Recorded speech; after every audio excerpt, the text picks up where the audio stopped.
Ok, donc bonjour et bienvenue à notre session de STEM for Sénégal. Donc aujourd'hui, on va commencer par une présentation. Vous pouvez dire bonjour dans le chat, vous pouvez poser des questions si vous voulez dans le chat, mais on ne va pas prendre de questions avant de commencer. Notre présentation ce matin, c'est de Monsieur et Docteur Oumar Bodji. Il a une thèse en mathématiques appliquées et il est enseignant-chercheur à l'Université virtuelle du Sénégal. Et donc, le but de l'exposé aujourd'hui, c'est de vous présenter à vous en tant qu'enseignant. Donc, vous êtes enseignant en STEM du Sénégal. Et c'est en fait de vous présenter un peu l'UVS et puis aussi de vous donner quelques conseils pour préparer vos étudiants, pour ceux qui seront orientés à l'UVS en fait. Donc, docteur Bodji va commencer sa présentation. Si vous avez des questions, merci d'utiliser le chat, mais on prendra les questions à la fin. D'accord? Ok, donc je donne la parole à docteur Bodji. Ok, merci beaucoup, chers collègues. Christelle Char, merci de m'avoir invité. Bonjour à tous. Donc moi, je suis enseignant-chercheur, comme elle l'a dit. J'ai fait une vingtaine d'années à l'Université Gaston Berger. Donc on m'a dit qu'il y en a parmi les participants, il y a beaucoup de profs de mathématiques. Et du coup, si vous avez été à l'UGB, c'est que vous avez été mon étudiant. Si c'est dans la vingtaine d'années qui viennent de s'écouler, 25 ans. Bon, je suis maintenant à l'Université virtuelle du Sénégal comme enseignant-chercheur.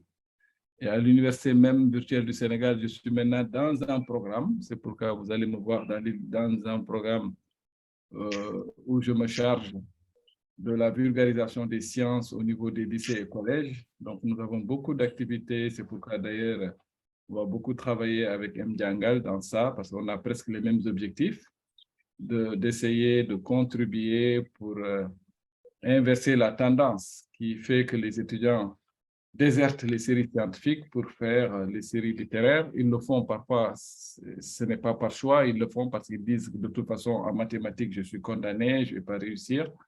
Alors qu'avec des efforts, on peut bien devenir mathématicien ou ingénieur dans les STEM. Voilà, ceci dit, donc, on me demande aujourd'hui de donner des conseils, d'échanger avec vous sur ce que c'est étudier à l'UVS et comment faire pour que les étudiants qui sont orientés à l'Université virtuelle du Sénégal puissent réussir. Et réussir, bon, vous savez, l'Université virtuelle du Sénégal, c'est une université numérique. Et donc, c'est un peu différent des autres universités, de l'enseignement, du mode d'enseignement et d'apprentissage que l'élève connaissait. Il y a une rupture. Aujourd'hui, nous rentrons dans le numérique, on utilise la technologie, etc., pour échanger, tout comme maintenant, comme ce que nous sommes en train de faire. Alors, donc moi, je vais parler du modèle de l'UVS, du modèle pédagogique. Et aussi, on va essayer d'échanger aussi sur la notion de l'apprentissage. Nous sommes des enseignants.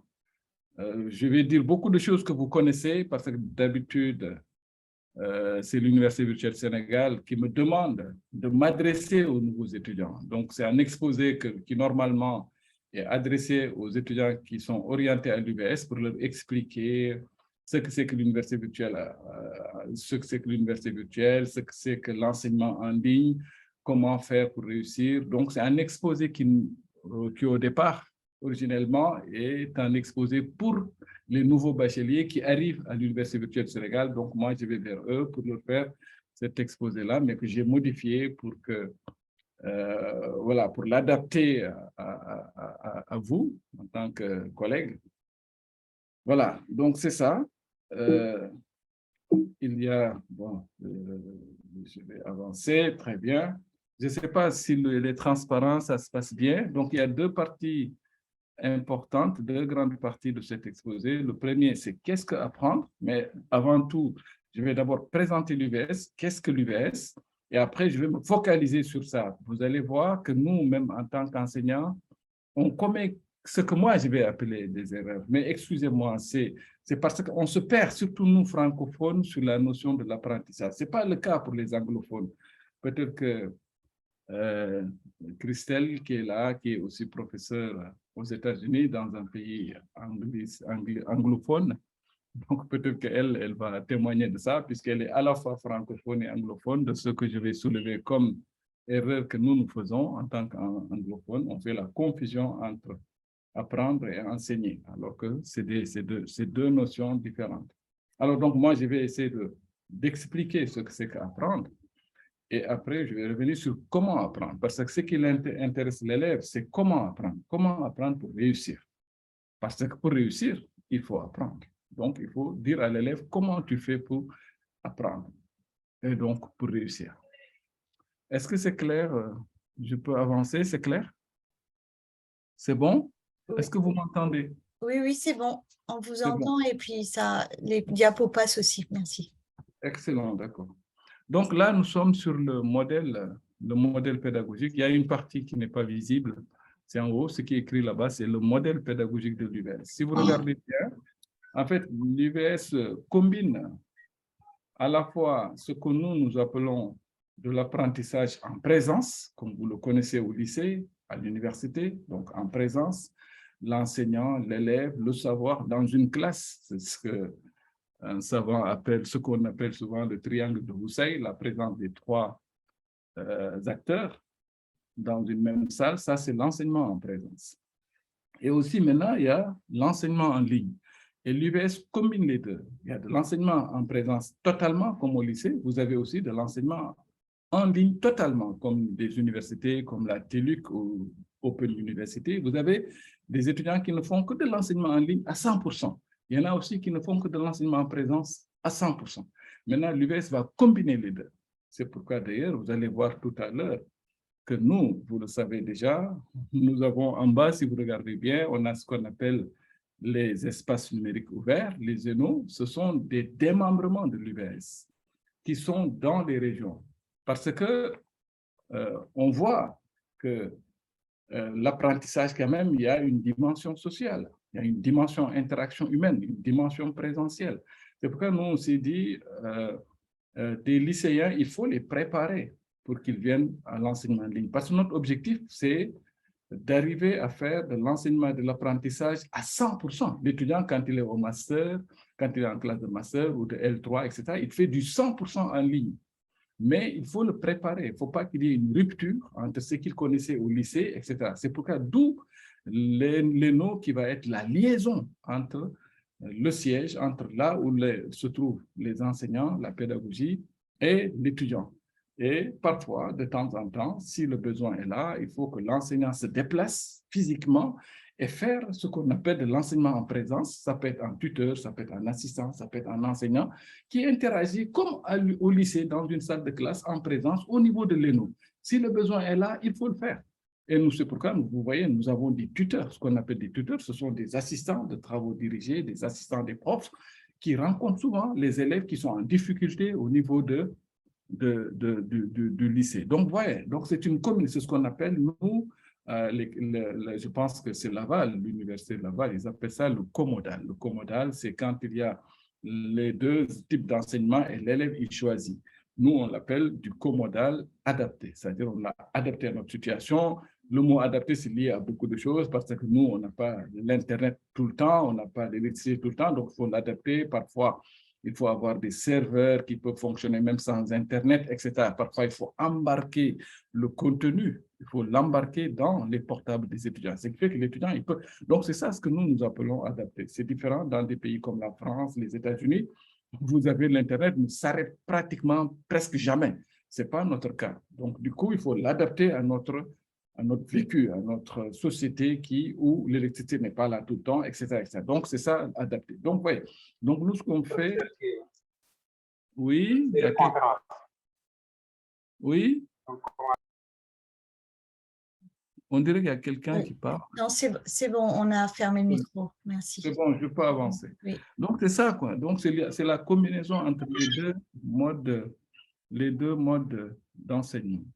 Alors, donc je vous disais tout à l'heure, il y a ce qu'on appelle les zénos, c'est le démembrement physique. C'est le démembrement physique de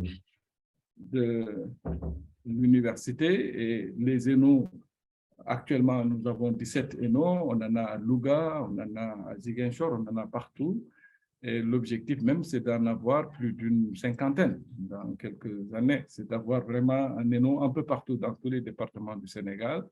Comme ça, les élèves sont préparés dans les ENO, comme je le disais tout à l'heure, pour les préparer à être des apprenants en ligne à 100%. Et là, vous avez la carte des ENO au niveau de notre pays actuellement.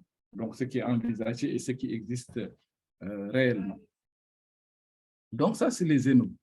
Alors, ici, vous avez l'offre d'enseignement. Nous avons ici actuellement, nous avons 28 masters. Bon, les chiffres peuvent changer un peu, hein, parce que chaque année, il y a des nouvelles formations. Ça, c'était en 2021. Donc, vous avez l'ensemble, vous avez beaucoup de formations. Nous avons 3 facultés. Nous avons une faculté des sciences et technologies où on enseigne les mathématiques, la robotique. Nous avons beaucoup d'enseignements parce que nous avons été au niveau de l'UBS, nous avons eu à travailler avec des gens comme des sociétés, grandes boîtes comme Atos, qui, avec le concours du ministère, nous ont confié quelques formations de pointe en intelligence artificielle qui, normalement, on ne devrait pas avoir les moyens de les faire. Mais on s'appuie beaucoup sur la diaspora pour travailler sur ces technologies de pointe. On a des masters en robotique, en intelligence artificielle. C'est des masters qui, parfois, vous ne les trouvez pas partout dans les universités.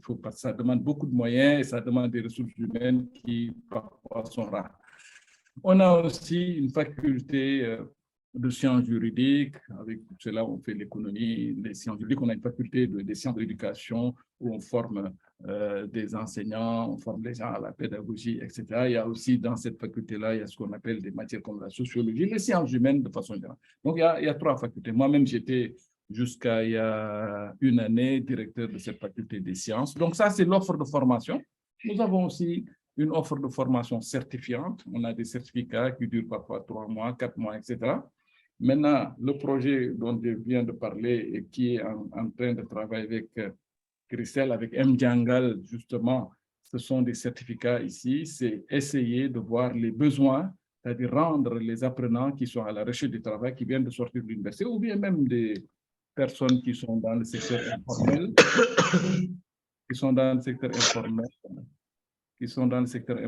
et qui sont à la recherche de compétences pour être opérationnels ou bien monter une start-up, etc. Donc, le projet, il est là. On a une vingtaine de certificats qui durent 3 mois. Ça peut aller jusqu'à 9 mois pour préparer l'apprenant, les étudiants, pour justement, qui sont à la recherche d'emploi, pour les préparer à intégrer une entreprise.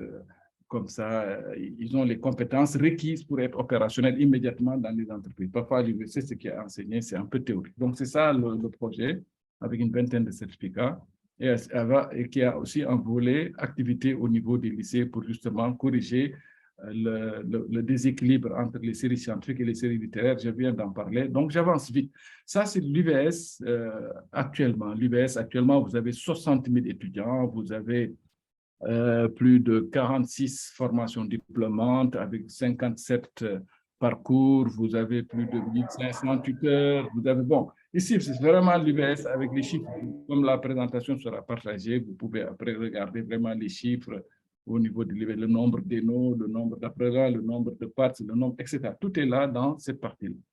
Alors, ça, c'était l'UBS. Je vous ai dit que l'UBS, bon, l'UBS se base sur la technologie pour faire son offre de formation. Je vais essayer d'enlever, il y a ça qui me gêne. Je vais essayer de l'enlever, c'est l'écran. Je vais essayer de le diminuer, qui gêne. Bon, c'est pas grave. Hein? Voilà, donc c'est bon. Ah, ok. Excusez-moi, les diapos sont en train de jouer. Voilà, j'étais là sur cette diapo. Il y a un écran qui est là, qui me gêne, mais ce n'est pas grave, hein, je peux continuer comme ça. Alors, on vient de parler de l'UVS. Maintenant, nous allons maintenant nous intéresser aux deux grandes parties dont je viens de parler. C'est qu'est-ce qu'apprendre? On va travailler un peu sur apprendre. Apprendre et aussi comment apprendre. Mais c'est le comment apprendre qui va intéresser l'apprenant, l'étudiant. Voilà, donc apprendre à l'ère du numérique. Alors, je vais m'inspirer d'une définition qui a été donnée par un collègue, un professeur qui s'appelle Éric Brouillard, qui est un professeur de pédagogie à l'université de l'ENS de Cachan, en France. Lui, il dit que apprendre c'est faire des activités. Les activités, ça peut être lire, ça peut être nager, ça peut être expliquer, rechercher, toute activité. Donc, et ces activités-là peuvent être sociales. Ça veut dire qu'on peut les faire seuls, comme on peut les faire avec d'autres, en interagissant avec d'autres. Parce qu'il y a toujours ce qu'on appelle la dimension sociale de l'apprentissage. Et là, il y a aussi un autre pédagogue qui nous dit, vous voyez la citation, on apprend toujours seul. C'est-à-dire, pour apprendre, il faut faire des efforts seuls, des efforts de lecture, des efforts de recherche, etc., d'écriture. Voilà, beaucoup d'exercices seuls, mais jamais sans les autres. Vous voyez, cette phrase-là, elle est presque contradictoire mathématiquement, mais en fait, c'est une phrase qui est vraie. C'est ça. Ça veut dire que l'apprenant, il a besoin, quand on apprend, d'être seul, de faire des exercices seuls, de les essayer. Et on a aussi besoin parfois de revenir au groupe pour interagir, pour expliquer, pour renforcer les connaissances, pour débattre sur ces questions-là. Alors, apprendre, c'est faire des activités sociales, et qui parfois sont instrumentés. C'est le cas ici. Nous avons des instruments, ça peut être des ardoises, ça peut être l'ordinateur, etc. Donc, apprendre, c'est faire des activités sociales instrumentées. Et maintenant, la confusion dont je parlais tout à l'heure, vous voyez, quand vous regardez nous francophones, on ne parle presque jamais d'apprentissage. Et quand on parle d'apprendre, on confond toujours avec enseigner. Par exemple, je peux vous dire, je vous enseigne les mathématiques, comme je peux vous dire que je vous apprends les mathématiques. Et souvent, c'est entendu de la même façon, c'est synonyme. Je vous apprends les maths, c'est le prof qui parle, je vous enseigne les maths. Alors que les anglophones, ce n'est pas ça. L'apprenant, vous voyez, nous-mêmes maintenant, on commence à changer élève ou étudiant par apprenant. C'est-à-dire c'est quelqu'un qui est actif, qui cherche à acquérir le savoir. C'est l'apprenant. J'apprends les mathématiques quand on parle comme ça. C'est l'apprenant qui parle, qui cherche à acquérir le savoir. Mais je vous enseigne, c'est-à-dire je cherche à vous inculquer, à vous expliquer, voilà, les mathématiques pour que vous en appropriez. C'est pour que vous les appreniez. D'accord? Donc, c'est ça. Donc, apprendre et en anglais, c'est clair, c'est pourquoi d'ailleurs les anglophones, si vous regardez bien, eux, ils ne parlent, même quand ils parlent de l'apprentissage, ils vous disent le learning, e-learning, oui, e-learning, apprentissage de façon électronique avec l'informatique, e-learning. Nous, on parle de l'enseignement à distance. Vous voyez, nous, on est toujours dans l'enseignement, on s'agrippe sur l'enseignement, alors qu'il ne s'agit pas de ça. En fait, aujourd'hui, et maintenant, ça commence à changer, c'est l'apprenant qui apprend, c'est lui qui effectue un parcours.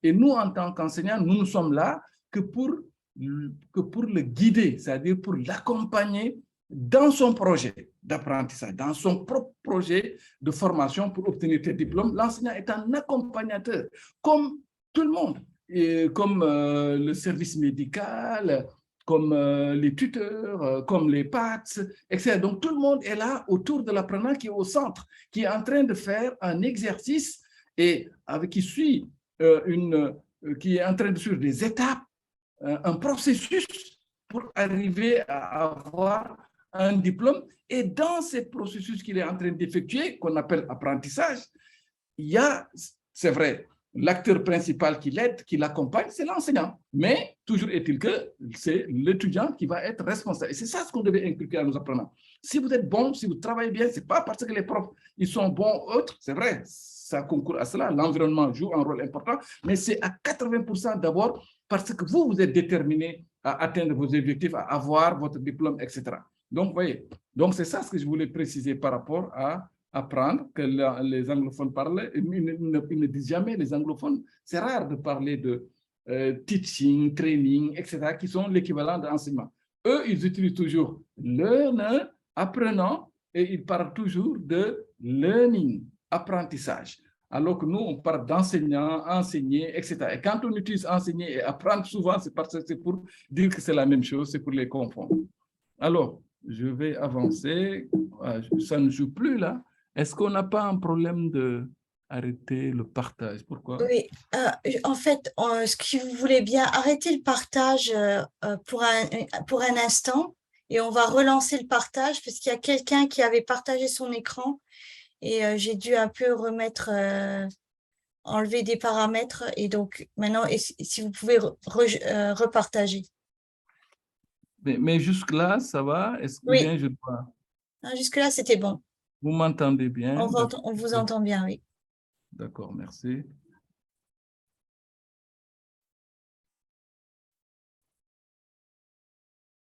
OK, c'est bien maintenant? Oui, c'est bon. C'est bon. D'accord. Donc, on a fini avec apprendre. Ça, c'était qu'est-ce qu'apprendre? On est toujours là. Je vous avais dit tout à l'heure, Éric Brouillard nous dit qu'apprendre, c'est faire des activités sociales instrumentées, mais pas de façon fortuite. Par exemple, si je jette un stylo, j'ai bien fait une activité. Mais est-ce que j'ai appris? Est-ce que c'est en apprendre? Non. Apprendre, c'est quand il y a des objectifs, il faut une vision. J'apprends pour maîtriser la leçon de calcul, etc., pour l'addition, pour arriver à pouvoir l'expliquer avec mes mots. Donc, il y a toujours ce qu'on appelle des objectifs d'apprentissage. C'est des choses que vous connaissez très bien. C'est l'alignement pédagogique ou bien la triple concordance, etc. Les gens l'appellent comme ça. Donc, tous les enseignants connaissent bien ce trio-là. Donc, c'est toujours des objectifs et il faut des activités. Il faut mettre ici des activités, des exercices. Quand on parle d'activités d'apprentissage, c'est ce que l'apprenant doit faire. C'est-à-dire, ce sont les consignes que l'enseignant lui donne, les instructions pour que quand il les fasse, il arrive à atteindre les objectifs. Donc, activité d'apprentissage, c'est ce que l'apprenant doit faire. Et maintenant, les évaluations d'apprentissage, c'est pour essayer de voir est-ce que ça a marché, est-ce qu'on a atteint les objectifs, etc. Donc, évaluation, c'est pour évaluer, donc c'est ça. Donc, ce n'est pas de façon fortuite. Apprendre, c'est faire des activités sociales instrumentées, mais avec des objectifs. Avec ici une feuille de route qui est mise en place par l'enseignant que l'étudiant doit. On dirait qu'il y a un problème. Allô? Il faut fermer les micros là. Bon, c'est notre société. Moi-même, aujourd'hui, j'ai dû beaucoup parler aux enfants pour qu'ils me donnent la paix, qu'ils me laissent faire mon cours. Donc, ce n'est pas évident. Je ne suis pas au bureau, donc il y a sûrement souvent, vous allez entendre le bruit d'une porte ou autre. Voilà. Mais je peux continuer, c'est bon? C'est bon? Je pense que c'est bon, oui. Merci. OK. Donc, c'est toujours avec des objectifs et une feuille de route que sont les activités d'apprentissage. Et à la fin, il faut évaluer tout ça. Ça, ce n'est pas lié seulement. Ça, j'étais en train de camper le débat et d'expliquer ce que c'est qu'apprendre pour qu'on s'entende. Et après, maintenant, je vais dire pourquoi ceci est compatible avec bon, ça ne joue plus. Ça ne joue plus, ça n'avance pas. Est-ce que je vais peut-être répéter, je vais peut-être repartager, non? Est-ce que vous m'entendez? Vous arrivez à appuyer sur la flèche? Oui, j'ai appuyé. Maintenant, ça marche. Okay. Ça marche. Donc, maintenant, on a parlé d'apprendre, on a dit ce que c'est faire des activités sociales instrumentées avec des objectifs. Et l'enseignant, son rôle, c'est de mettre en place une feuille de route, un ensemble d'exercices, un processus que l'apprenant doit suivre pour arriver. C'est un scénario pédagogique, etc. Et maintenant, il faut évaluer. Donc, maintenant, comment apprendre? Là, nous sommes sur une question qui intéresse l'apprenant. Voilà. Apprendre, il faut avoir une vision. On l'a dit, on l'a vu avec tout à l'heure, on l'a dit. Il faut toujours des objectifs. Il faut que j'ai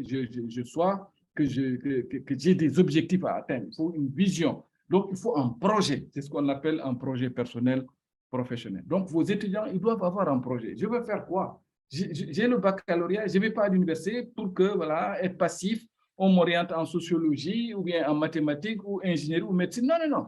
J'y vais parce que j'ai un objectif, je veux devenir ingénieur à la Sonatel, je veux être enseignant à l'université, je veux être magistrat, je veux être juge, je veux, etc. Donc, il faut un projet d'apprentissage. Les étudiants doivent venir à l'université avec des projets. Ils ne doivent pas subir ce qu'ils font.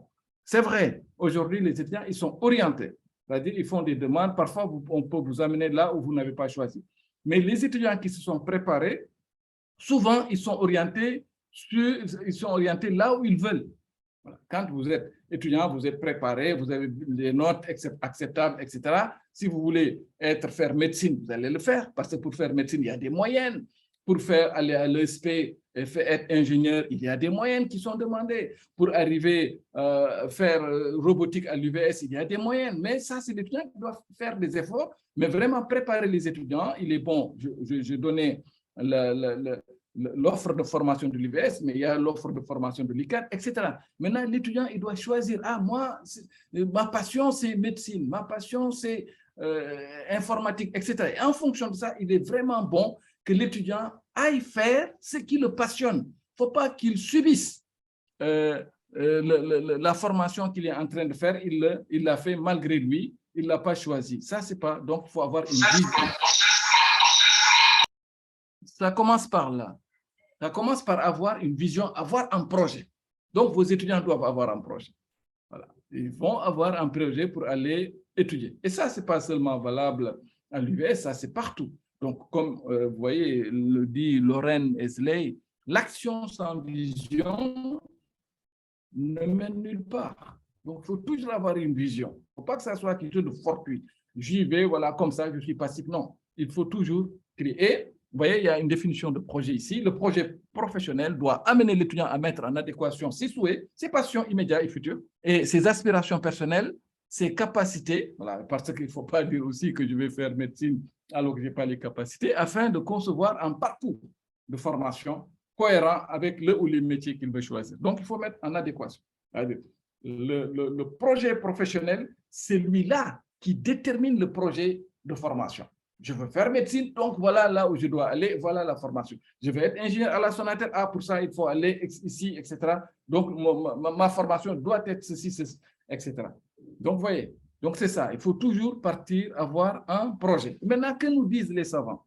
Les savants nous disent, Albert Einstein nous dit, mais attendez, apprendre, voilà, c'est ce que je disais tout à l'heure, c'est l'apprenant, c'est l'étudiant, c'est l'élève qui fait les efforts pour apprendre. Il nous dit, mais moi, je n'ai jamais enseigné à mes élèves quoi que ce soit. Je les mets dans les conditions, dans l'environnement pour qu'ils apprennent. Donc, c'est toujours l'apprenant qui fait l'effort et maintenant, le reste, c'est l'environnement, y compris l'enseignant. L'enseignant, c'est l'acteur principal pour accompagner l'apprenant, mais toujours, il faut que les apprenants, il faut que les élèves, il faut qu'ils se mettent dans leur tête que vraiment les choses, c'est eux. Ils sont responsables de leur formation.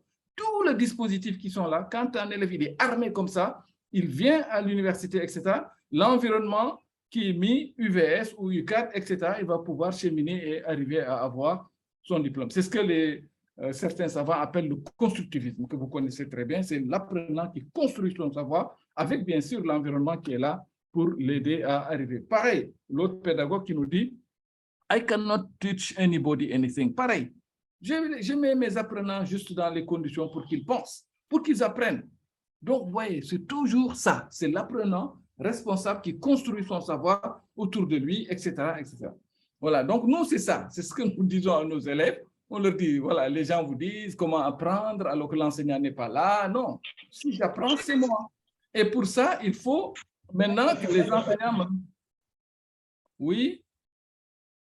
OK, donc je pense que c'est quelqu'un qui a allumé son micro sans s'en rendre compte. Voilà, l'autre savant nous dit, Emmanuel Kant, il nous dit ce que l'on apprend le plus solidement et ce que l'on retient le mieux. C'est en quelque sorte ce que l'on apprend par soi-même. Il nous dit ce que vous apprenez, et je donne un exemple ici avec la natation et le cycliste, le bébé qui apprend à marcher. Le bébé, si vous demandez à quelqu'un, lorsque vous étiez bébé, à partir de quel âge vous avez commencé à marcher, est-ce que vous vous rappelez? Et pourtant, c'est de l'apprentissage. On apprend à marcher, mais on va être tellement expert dans la marche qu'on ne se rappelle plus.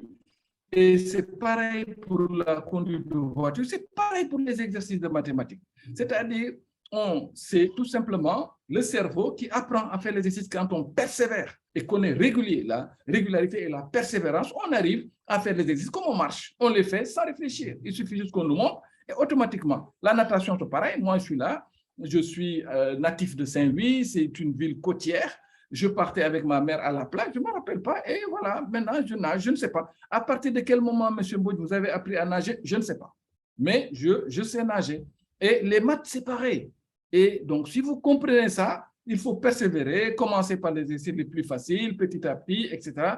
Et à partir d'un moment, on devient un expert, comme on devient un expert en natation ou en vélo ou en marche comme le bébé. Donc, ça, c'est ce que dit Emmanuel. Quand ce que vous apprenez, vous essayez, vous tombez, après, à un moment donné, vraiment, vous le retenez très, très, très, très bien. Voilà, maintenant, là, je résume vraiment l'interaction avec tout, c'est-à-dire au niveau, par exemple, de l'UVS. Nous avons ce qu'on appelle les activités d'apprentissage. Il y a d'abord les objectifs. Là, les activités d'apprentissage à droite, là, en rouge, c'est ce que fait l'apprenant. L'apprenant, il fait les activités. C'est une feuille de route. C'est un an, mais les enseignants à l'UVS, ils font ce qu'on appelle le... C'est pas comme à l'université classique où l'apprenant, il vient avec son cahier, voilà, le prof qui fait le cours, il recopie, il part. Non, ici, l'étudiant, il est mis dans une feuille de route. Il y a un processus. Aujourd'hui, voilà ce que tu fais, demain, c'est ça, etc., jusqu'à arriver à tes objectifs, etc. Donc, ça, c'est les activités d'apprentissage, c'est ce que fait l'enseignant. Et pour ça aussi, il y a l'étudiant, il se base sur les ressources pédagogiques à gauche au milieu, ressources pédagogiques qui sont conçues par les enseignants suivant des scénarios pédagogiques. Donc, l'étudiant, ils n'ont rien à craindre, ils ont tout ce qu'il faut, ils ont des cours avec des capsules vidéo, avec tout ce qu'il faut, avec des exercices. Et il y a aussi, ils ne sont pas laissés à eux-mêmes. On les prépare d'abord, je l'avais dit, dans les ENO, et après, il y a ce qu'on appelle la médiation et le tutorat. La médiation, c'est des tuteurs qui sont là pour accompagner l'apprenant. Parfois, c'est en ligne, parfois aussi, ça peut être au niveau de l'ENO. Parfois, c'est les anciens, les étudiants qui sont en master, etc.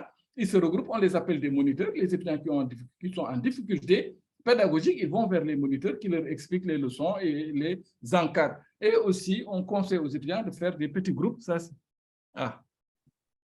j'ai dû fermer le... D'accord, parce que quelqu'un avait partagé, j'ai mis le partage avec un seul participant, donc merci de ne pas changer ça aussi. Voilà, désolé. Non, non, il n'y a pas de problème. Je n'ai pas de problème, hein. C'est des aléas. Moi, je suis habitué, je suis dans une université virtuelle et parfois, on est en direct avec des centaines d'étudiants et souvent, il y a des petits problèmes comme ça. Mais pour moi, ce n'est pas un problème. Si je peux continuer, vous me dites et je continue, je repartage. Oui, allez-y, oui, repartagez, puis vous pouvez continuer. D'accord. Pour moi, ne vous excusez pas, hein. C'est tout à fait quelque chose auquel je suis habitué. Je pense que c'est ça mon écran, oui. Voilà, donc j'étais sur cet écran. C'est bon, je peux continuer? Oui, c'est bon, on voit. Voilà, je disais qu'il y a les activités d'apprentissage, que l'apprenant, il est mis sur une feuille de route avec des activités d'apprentissage, c'est ce qu'on appelle le scénario pédagogique. Et lui, ce qu'il fait, c'est les activités d'apprentissage, c'est ça, sa feuille de route. Et il le fait en se basant sur des ressources pédagogiques, les documents, on a des bibliothèques numériques, on a aussi le cours de l'enseignant, des capsules vidéo, etc. Et aussi, il y a ce qu'on appelle la médiation tutorale qui peut se faire via la plateforme avec des échanges en petits groupes, des groupes de 20 étudiants pour leur expliquer. Et aussi, les étudiants qui sont vraiment en difficulté, ils peuvent aller au niveau de l'ENO pour rencontrer des tuteurs. Bon, les tuteurs, ils ne sont pas souvent là, mais il y a ce qu'on appelle des moniteurs. Ce sont les anciens élèves, les anciens étudiants de master, etc., ils peuvent aller vers eux pour leur demander des explications et ceux-là aussi font de la médiation scientifique. Bon, les activités d'apprentissage se font souvent dans les plateformes d'apprentissage, c'est ce qu'il y a en bas, en bleu à droite, et aussi les espaces numériques ouverts, j'en ai parlé, c'est la médiation en présence, et puis à la fin, il y a des évaluations, les évaluations d'apprentissage, souvent, c'est des évaluations comme à l'université virtuelle, à l'UCAD ou à l'UGB, c'est des évaluations en présence au niveau de l'ENO, mais on peut aussi avoir des évaluations en ligne. Donc, les étudiants, ils sont formés à comment s'évaluer en ligne. Ils font de l'auto-évaluation avant l'évaluation finale. Donc, ils sont entraînés. Dans tout ce que nous faisons, les étudiants, ils sont entraînés. Ils passent d'abord par les ENO, ils sont formés en informatique pour pouvoir exploiter les plateformes. Parce qu'il y en a qui viennent, ils ont les connaissances de base en informatique, mais il y en a qui viennent, ils n'ont jamais touché à l'ordinateur, donc il faut les initier à l'informatique.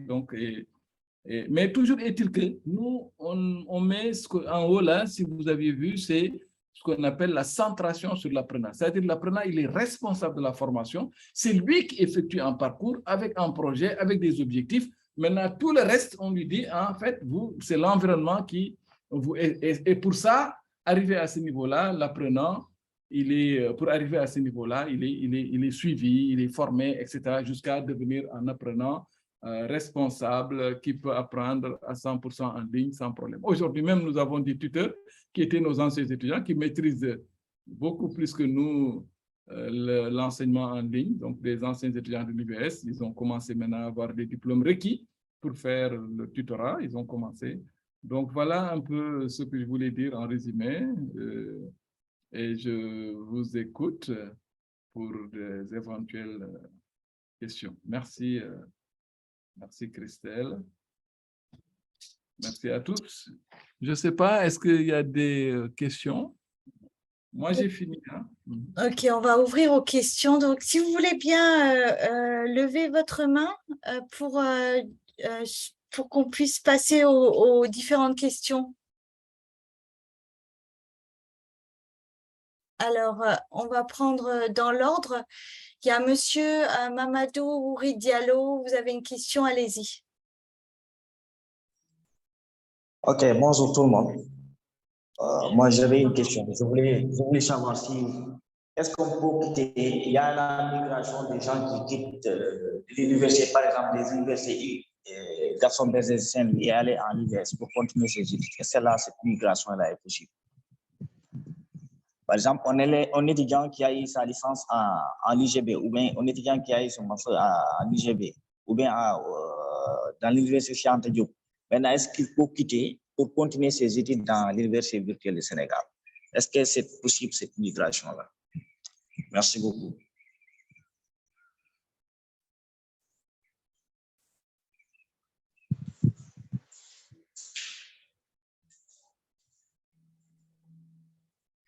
Donc, docteur Bodji, vous aviez entendu la question? Oui, j'ai entendu. Donc, je réponds à chaque fois que quelqu'un pose une question. Oui, on va faire comme ça, oui. D'accord. OK, merci. Je pense que, bon, je ne sais pas c'est qui a posé la question. Bon, je ne me rappelle pas de ton prénom. Oui. En fait, l'UBS, c'est une université publique. C'est une université publique et puis nous sommes... c'est une université qui est habilitée, hein, qui a eu l'habilitation ANAQ-SUP. Nous sommes la deuxième université après Bambey à être habilitée, je crois.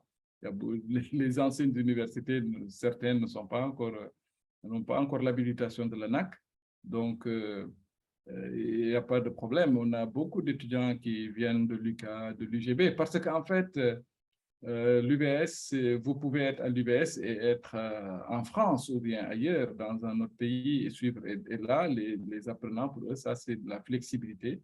Ça leur permet de faire des masters après la licence. Si, c'est possible. Donc, c'est une université publique qui est ouverte à tous les Sénégalais qui remplissent les conditions de diplôme, les conditions académiques. Il n'y a aucun problème par rapport à ça. Et maintenant, si c'est l'informatique ou l'apprentissage en ligne, ça, rapidement, la personne, elle s'initie. C'est vite fait. Il n'y a pas de... Quelqu'un qui a la licence, en 2 ou 3 jours de formation, il maîtrise les plateformes, nos plateformes, et il peut apprendre de façon autonome. Il n'y a aucun problème par rapport à ça. Le problème se situe surtout au niveau des bacheliers qui, parfois, il y en a qui viennent des villages qui n'ont jamais touché à l'ordinateur. Pour cela, ils ont besoin d'un temps d'initiation à l'informatique, à l'utilisation des plateformes, etc. Voilà ce que je voulais dire. Merci. Donc, on va prendre la prochaine question. C'est Monsieur Ibrahima Faye.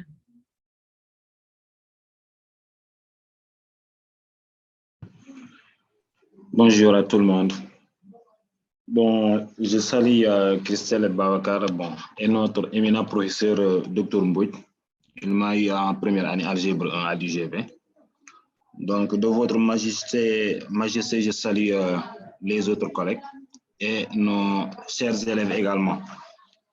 Merci d'avoir me donné la parole. Moi, ma question est axée essentiellement sur la situation de façon globale de l'UVS ici au Sénégal.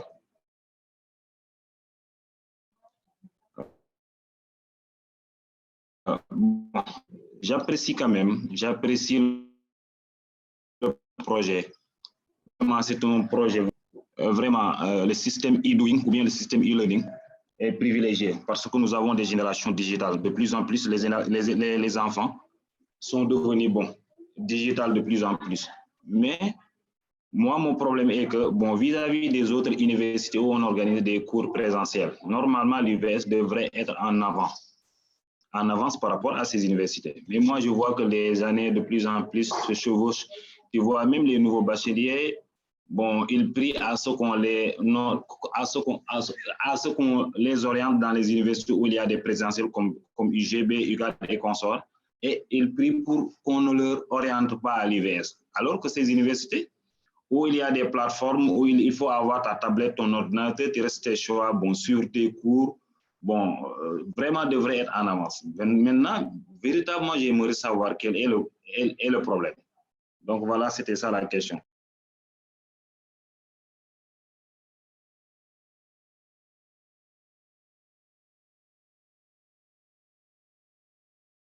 J'ai bien entendu, hein, c'est ma fille qui est entrée.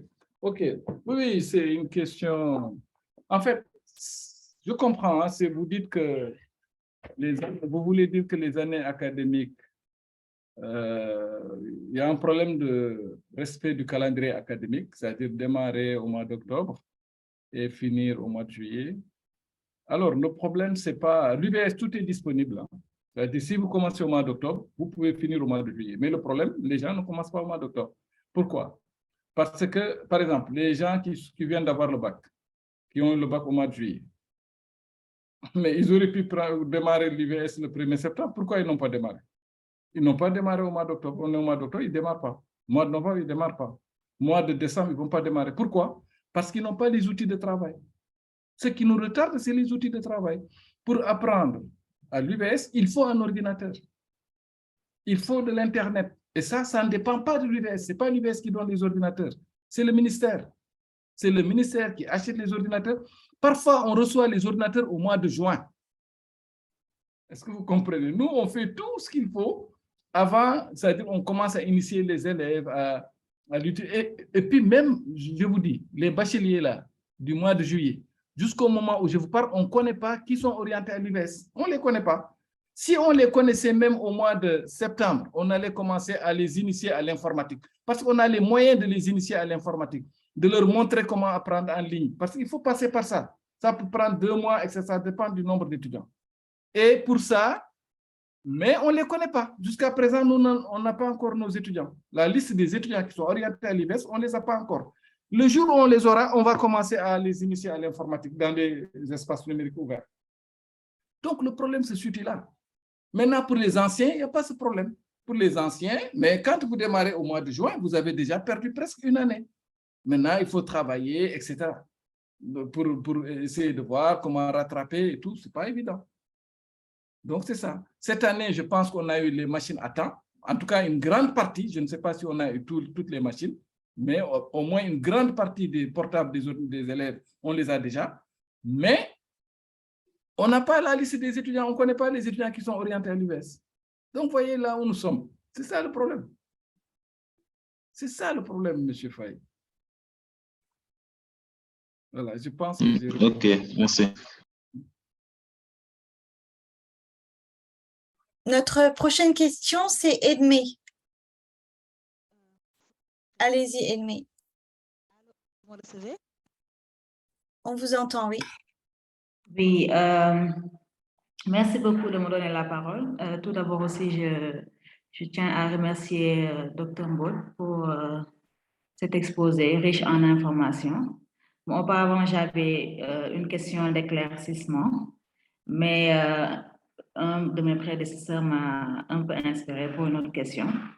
Bon, la première question, c'est quelle est la différence entre le système commodal adapté que l'UVS a mis en place?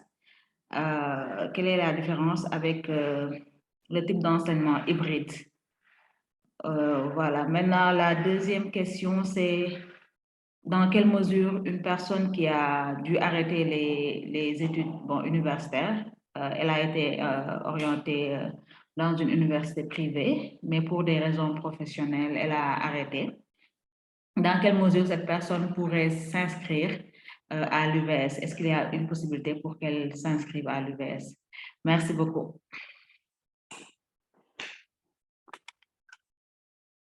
Merci Edmé. Bon, écoutez, en fait, co-modal adapté, j'ai expliqué ce que c'est. Enseignement hybride, c'est juste que c'est un enseignement hybride, quoi. Il y a des parties, c'est en présence, parfois c'est en présence, parfois il y a des cours qui sont en ligne. C'est hybride, quoi. C'est l'hybridation, c'est la mixité. Alors que le comodal au Canada, à l'Université Laval en tout cas, que je connais bien, eux, ce qu'ils font, je pense que la comodalité vient de chez eux. Nous avons un enseignant qui a mis le système ici, c'est le professeur Alassane Diop, qui est un enseignant en informatique, qui a été prof à l'UQAD, c'est lui qui a mis en place ce système. Je voulais même l'inviter, mais comme je n'avais pas demandé l'autorisation à Christelle, je n'ai pas partagé avec lui les connexions. Mais je suis sûr qu'il allait venir volontiers. Excusez-moi. Donc, le comodal, c'est que les étudiants à l'Université Laval, par exemple, parfois, ils ont des problèmes c'est ça ce qui les a inspirés. Ils avaient beaucoup d'étudiants et souvent, il n'y a pas assez d'espace pour faire les travaux dirigés dans la salle de classe et la technologie était là. Ils savaient qu'il y a des étudiants qui ont les capacités de suivre en ligne.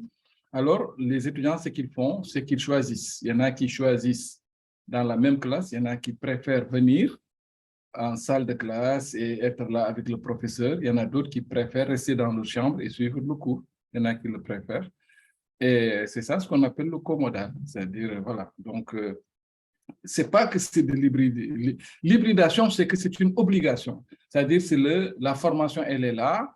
On a quelques cours qui sont en présence et quelques cours qui sont en ligne. C'est comme ça pour tout le monde. Il n'y a pas de choix. Alors que le comodal, vous pouvez faire tout en présence. C'est à votre choix. Ça permet de désengorger un peu l'université. C'est-à-dire les salles de classe. Si, par exemple, la salle ne peut supporter que 40, alors que nous avons 60 élèves, on peut demander aux élèves qu'est-ce qu'il veut suivre le cours chez lui, il reste à l'Internet ou bien dans son milieu de travail. Et les autres, les gens, ils s'inscrivent. Il y en a qui viennent, ils préfèrent le cours en salle de classe et d'autres. Et ça permet de désengorger un peu et de faire... C'est les apprenants qui choisissent. Alors que l'hybridation, c'est un système d'enseignement où il y a des parties, c'est en présence, il y a des parties, c'est en ligne. Maintenant, comment nous, on l'a adapté, je l'ai dit. J'ai dit qu'au Canada, vous n'avez pas de problème d'Internet. Quand vous restez dans votre chambre, il arrive rarement. Il n'y a aucun système qui est parfait à 100%, mais là-bas, les coupures d'électricité, les ascenseurs, si vous êtes dans un ascenseur, moi je suis claustrophobe, mais au Canada, écoutez, si vous êtes dans l'ascenseur, vous n'avez pas peur de l'ascenseur, même si vous êtes claustrophobe, l'ascenseur ne tombe jamais en panne, presque, parce que le courant est en continu, l'Internet, etc. Alors que chez nous, ici, parfois, vous pouvez rester 5 minutes, 10 minutes dans un ascenseur parce qu'il est en panne et la réparation n'est pas là. Et donc, nous, il fallait s'adapter à ça. On n'a pas l'Internet partout. Et quand vous avez des élèves qui sont à l'ENO de Podor, à Podor, il y a l'électricité, il y a l'Internet, même si ce n'est pas en permanence, mais vous avez des étudiants qui sont autour de Podor, dans d'autres villages qui n'ont pas d'électricité. Alors, pour ces gens-là, nous, on embarque le cours dans son ordinateur. Il a la possibilité d'embarquer le cours dans son ordinateur, ce qui fait que quand il vient à l'ENO, il vient par exemple le lundi ou mercredi, il prend les cours, puisque les cours, c'est des cours disponibles. Alors, il va avec. Et bon, même s'il y a la coupure d'électricité ou bien s'il habite dans un village lointain, ce n'est pas grave, le cours, il est dans son ordinateur. Donc, il y a la possibilité. Donc, c'est ça, quoi. C'est ça ce qu'on a appelé adapté à notre système d'enseignement. Alors, l'autre question, je pense que vous dites, oui, ici, j'étais élève ou étudiant quelque part et j'ai arrêté, je veux venir à l'université. C'est tout à fait possible. Mais malheureusement, pour cette catégorie, à moins que vous soyez en cas social, auquel cas il faut écrire au recteur pour dire que vous n'avez pas le... Mais normalement, la règle pour ces gens-là, c'est de payer. Si vous êtes étudiant et que vous avez arrêté vos études pendant 2 ans ou 3 ans, vous voulez reprendre à l'UBS, la règle, c'est de payer. Si vous remplissez les critères académiques pour intégrer la classe que vous voulez, on va vous demander de payer et c'est 400 000. Bon, moi, lorsque j'étais là-bas, c'est 400 000 francs par an pour la licence et 600 000 francs par an pour le master. Mais si vous êtes un étudiant de l'UGB en formation initiale, c'est-à-dire vous avez fait votre licence à l'UGB et vous voulez intégrer le master, et il n'y a pas de rupture. Lorsque vous avez eu votre licence en juillet 2022, vous voulez faire le master en octobre 2022 à l'UGS, vous ne payez rien. Vous êtes considéré comme un étudiant de l'UGS. Il faut juste compétir. Si vous réussissez sur le plan académique, automatiquement, vous êtes étudiant et vous ne payez pas. Vous êtes admis.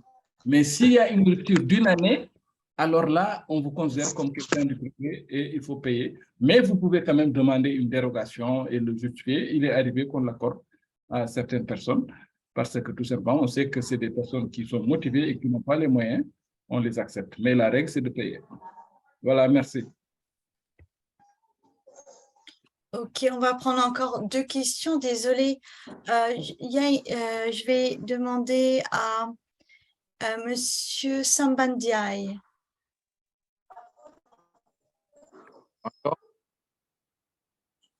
Oui, allez-y. Voilà, merci, M. Mbou. Donc, moi, ma question va un peu donc, concerner les professionnels comme nous, les enseignants. Bon, par exemple, si je suis un enseignant du cycle et que je veux enseigner au cycle secondaire, avec qu'il me faut donc la licence. Maintenant, avec donc le baccalauréat, est-ce que maintenant je peux, au lieu de demander une mise en position de stage, est-ce que je peux demander donc à mes études à l'ES, tout en restant donc un enseignant créé à main, donc et avoir mon licence, donc ma licence, et surtout en ce qui concerne, est-ce que c'est possible?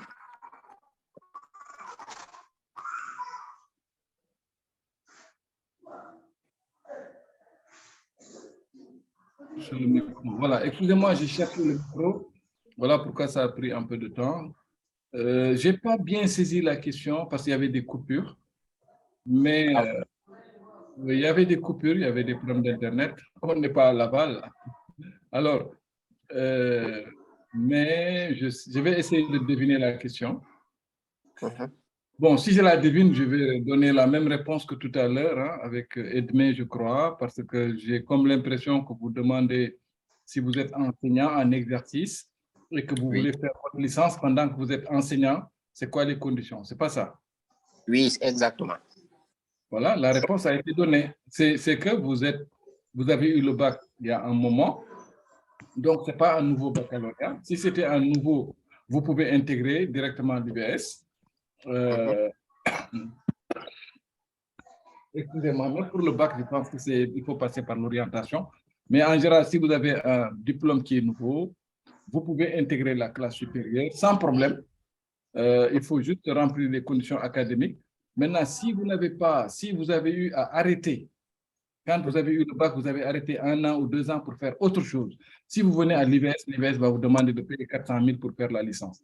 400 000 par an pour faire la licence. Voilà. Et merci. Ok, c'est moi. Ok, on va prendre une dernière question orale de Aïdara.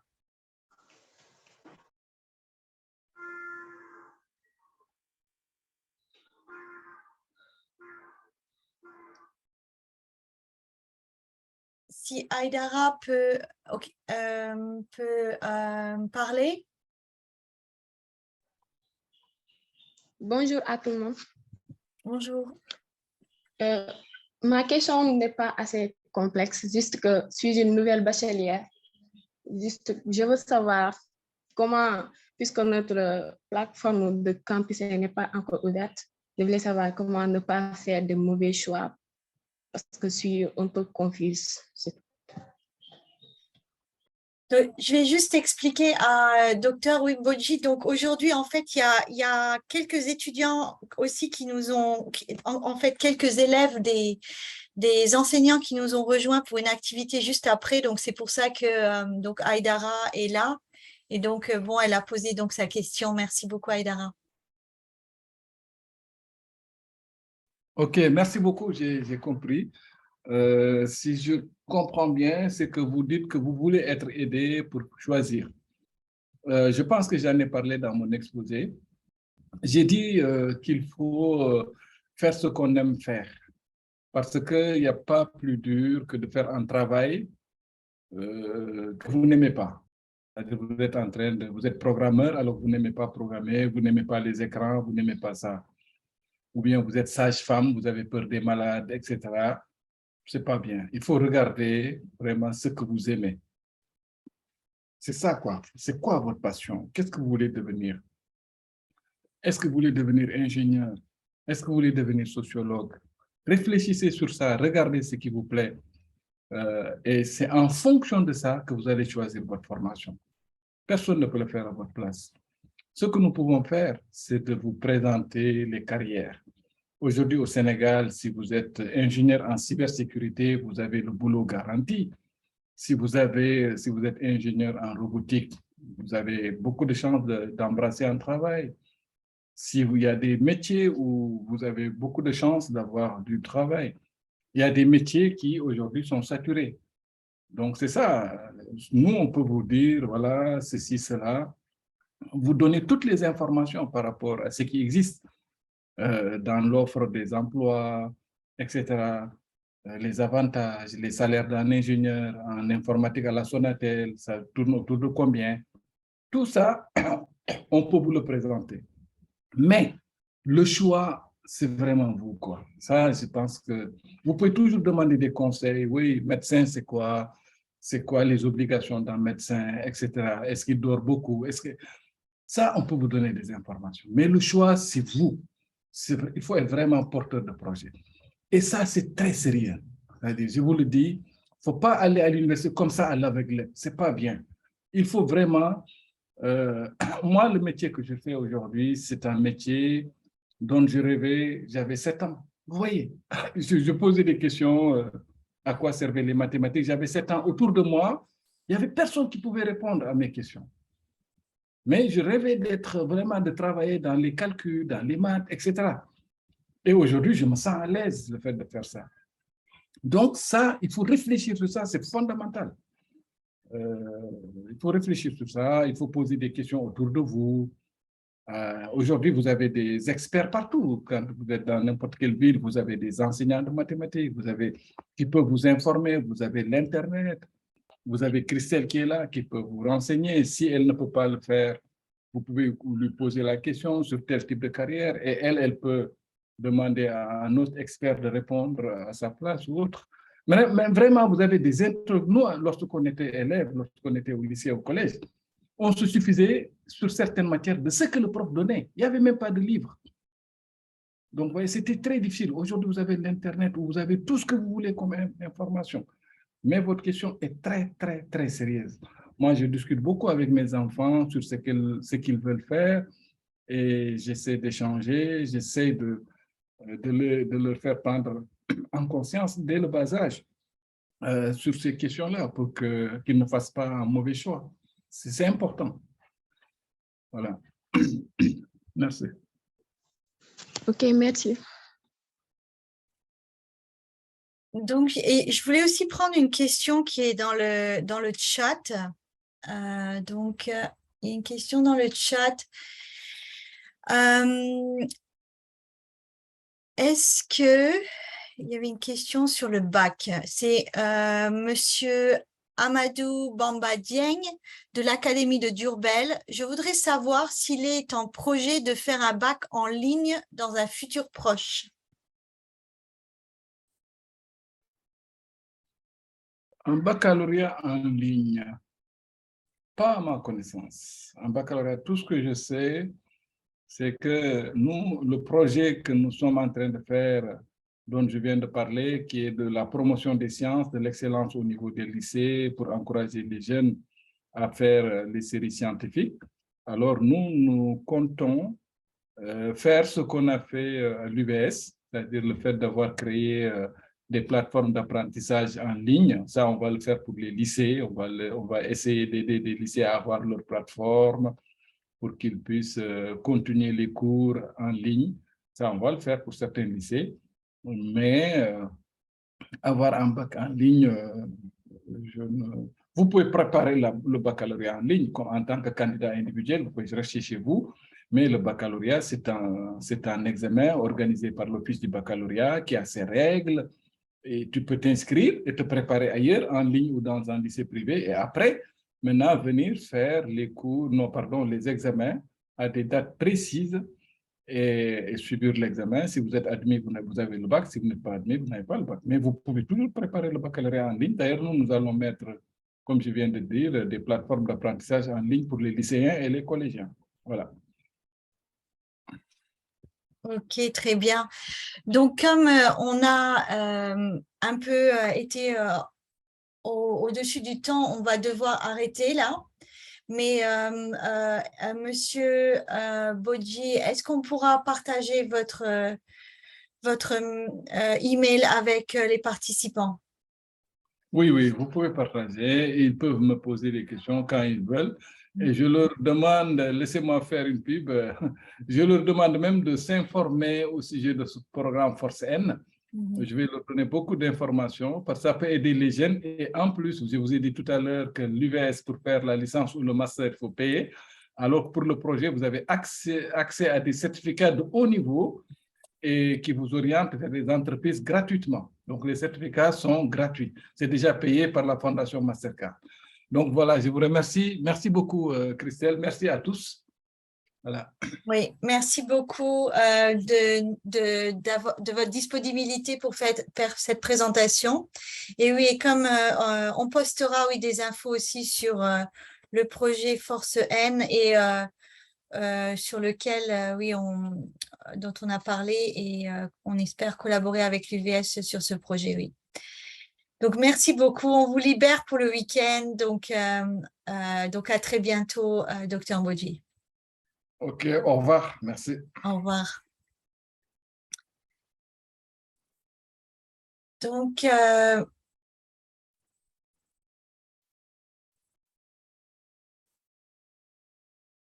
je vais